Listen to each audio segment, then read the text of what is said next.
حنا في الدار البيضاء وجينا سبيسيالمون باش نديروا لا كوفرتور ديال البراند اللي 100% مغربيه اللي دارها الفنان المغربي سعد المجرد والفاشن ديزاينر عصام واشمه. غادي نشوفوا بوكو سوربريز اليوم، يلا معايا.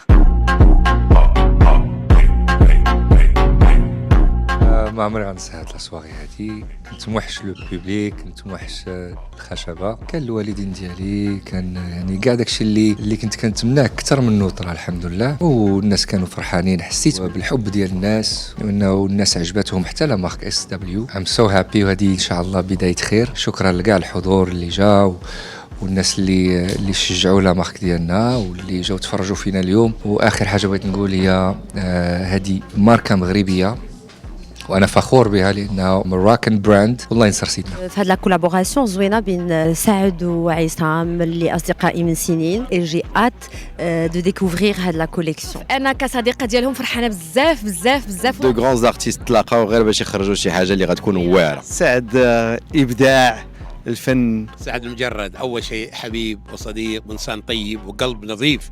اللي يعجبني فيه روحه الإيجابية، طاقته، رجل محترم، رجل طيب يحشم الناس ومضياف وكريم. فبقول له good luck my brother, good luck إن شاء الله من أعلى إلى أعلى إلى أعلى وإلى أعلى المراتب. فأكيد غيعطيونا ثمار ديال هاد الكوليكشن اللي غادي تكون فيها، غيكون فيها الارتستيك، غيكون فيها الصداقة، غيكون فيها السنوات، غيكون فيها العشرة، غيكون فيها التجربة ديالهم. فكنقول لهم فيليسيتاسيون إن شاء الله نشوفوا الكوليكسيون، نشوفوهم دائما مع بعضياتهم. وكنتمنى لهم التوفيق والمزيد، وتكون هذه أول خطوة إن شاء الله، وتكون يتبعوها خطوات بخطوات. Je suis sûre que ça va être quelque chose d'extraordinaire, de très spécial en tout cas. وغادي تكون فيها واحد اللمسه ديال سعد، وسعد راه ايكون ديال الجيل الجديد وديال حتى الناس الكلاسيك. دونك ça va être quelque chose de très spécial وتنتمنى له التوفيق هو وعصام وشمه. Sa marque, je la connais depuis qu'il a pensé à le faire et je lui dis que ça allait se faire et aujourd'hui on est là pour voir le show de sa marque. شحال هذه وانا كنتسنى هاد الكولابوريشن ديالهم together، والحمد لله جات الفرصه وانا معاه دابا هنا في الشو.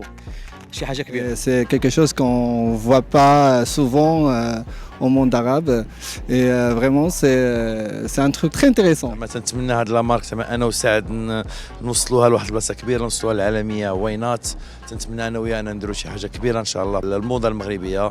تنشكر كاع الناس اللي تاقوا فينا وعجباتهم هاد لا كوليكسيون. ام سو هابي براذرز فور ايفر، فهمتي ان شاء الله للقدام والامام وكاع الحاجه زوينه اللي غنقدروا نديروها لبلادنا، نوصلوا سميه المغرب لاخر بلاصه في العالم ونهزوا رايه المغرب. وشكرا لك على هذا الميكرو الجميل جدا اللي عطيتيني ندوي فيه.